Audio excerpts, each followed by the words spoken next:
So let's talk about Adelson, all right? The state rested their case last week. I want to jump right in and just ask you, Phil, right off the bat, did they make their case? I don't know. I mean, I'd like to think maybe they're over that goal line. I mean, look, I was looking for one big piece of evidence that we didn't get, which was the now infamous or notorious video of the alleged mother-in-law mastermind, Donna Adelson, getting on that flight to Vietnam at the jet bridge in Miami at the airport. And, she's got this one-way ticket to Vietnam, and they've got her in court looking like some, elderly granny who wouldn't hurt a flea. But you contrast that with this video that we've just shown here for those on the viewing audience, and it's just night and day. And so I was waiting for that, but they rested while describing that arrest, but not showing it. And I found that very perplexing. Right, because fleeing shows consciousness of guilt, right, Ashley? But, oh, yeah. But the defense, hold on, the defense called their first witness, and then a few after that, who seemed to suggest that she was gonna come back. What's the argument from the defense side? They had a lot of witnesses that said that. They had a number of witnesses that all said, oh, well, there were reasons that she was going to Vietnam. There were reasons that she couldn't get a return visa. And, that's what they've really spent the majority of their defense case on, which is unfortunate. It's one of those things that isn't really, it's not DNA, it's not fingerprints, it's not something that is 100% evidence of guilt, but it's something that the state spent a lot of time on, and it's consciousness of guilt, like you said. So they're bringing all these people, but I think they're also bringing all of these people to try and humanize Donna. I think, bringing these friends to try and humanize her, not just explain why she was going to Vietnam.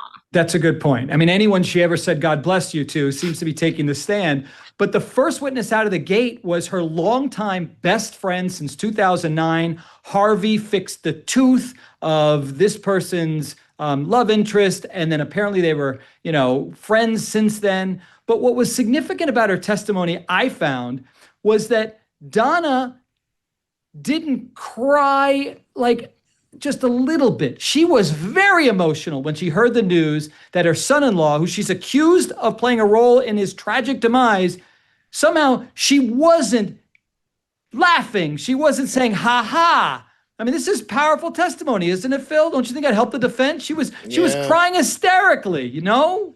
No, I don't. Honestly, I don't think that really moved the needle much. I mean, you can always find people who are going to come and sort of sing the praises. These are people that are friends and family, people that automatically have a bias sort of in favor of the defendant, right?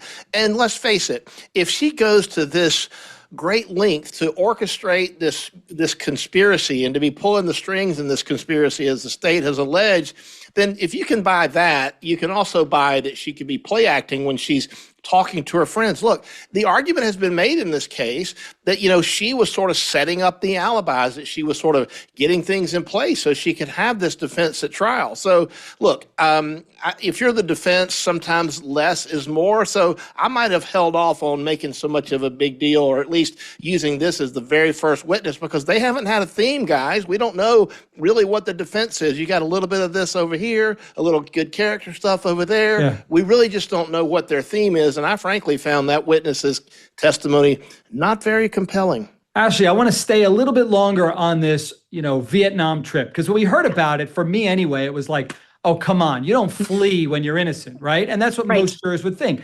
But the bar mitzvah.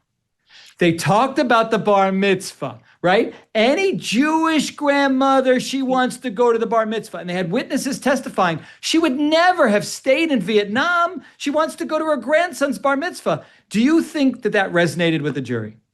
Depends on the makeup of the jury, but I definitely think if they've got some grandmas on that it does. And or if you even have mothers, there are certain things that I say in my life I'm never missing, and you're not going to stop me from missing that. And maybe she was going to Vietnam because she was trying to get away from just, all of the things that were happening right then in their lives and just needed a break.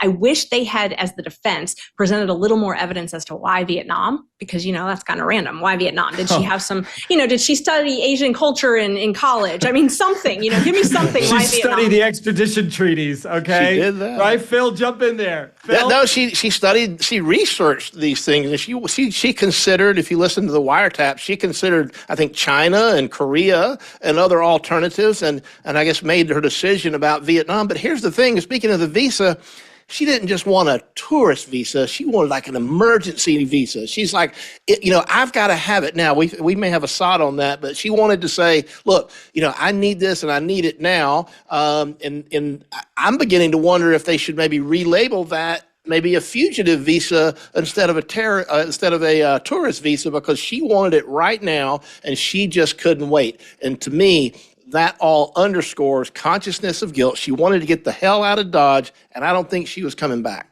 And I'll give Ashley the final word on this subject matter, which I think is so important because risk of flight there at the airport, horrible facts. But a witness did testify from the defense perspective that she was waiting for the price to go down.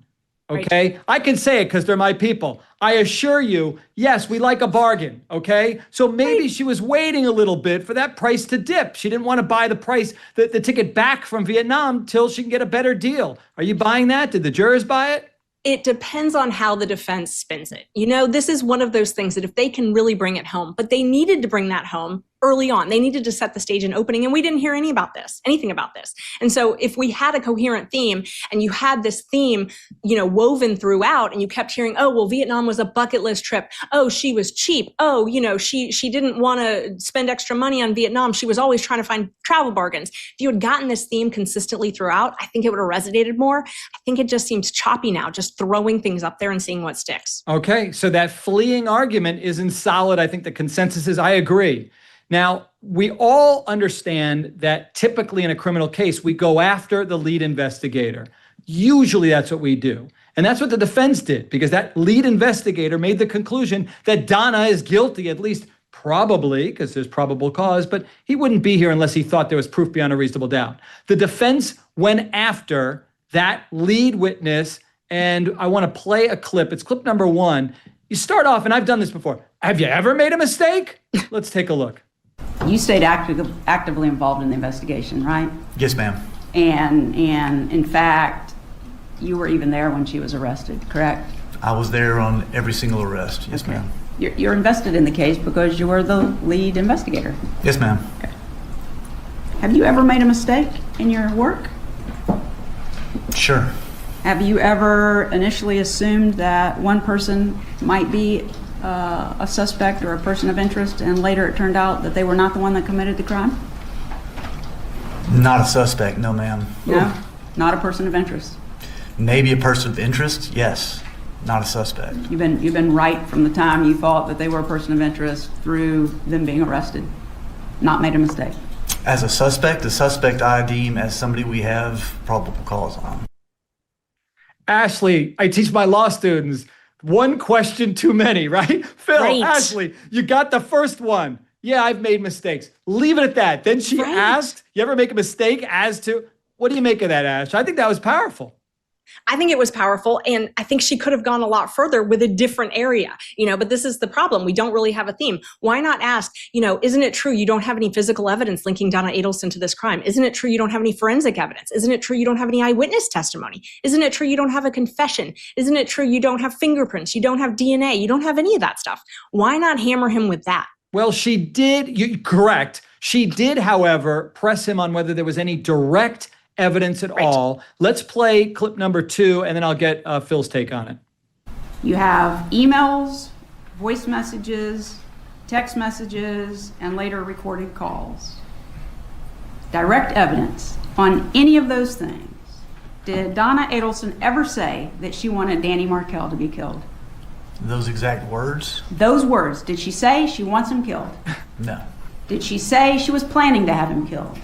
No. Did she say she was hiring to have him killed? No. Someone to go and kill him?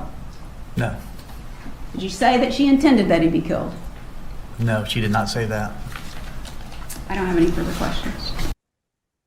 Phil, that's effective, isn't it? No, and it's because so what? I knew you'd say that. I knew you'd say that, defending the cop. The former cop defends the cop. No, it's not that at all. The prosecutor never said that she used those words. Right. She's not being accused of using those words. In fact, the prosecutor's whole theme was that she's using code words. She's talking and texting and all this in code with Charlie and everybody else. So I don't think that anybody was expecting any different answer. And look, how many non-lead leading questions did she get away with without him coming back with some kind of a zinger? In the SOT you played before that, she asked all these open-ended questions and maybe one question too many, like you point out, Mark, because the investigator was able to get in some unsolicited remarks that were not what she was expecting to come out. So I think she could have done a much better job focusing on different subject matter and also asking leading questions to sort of steer the witness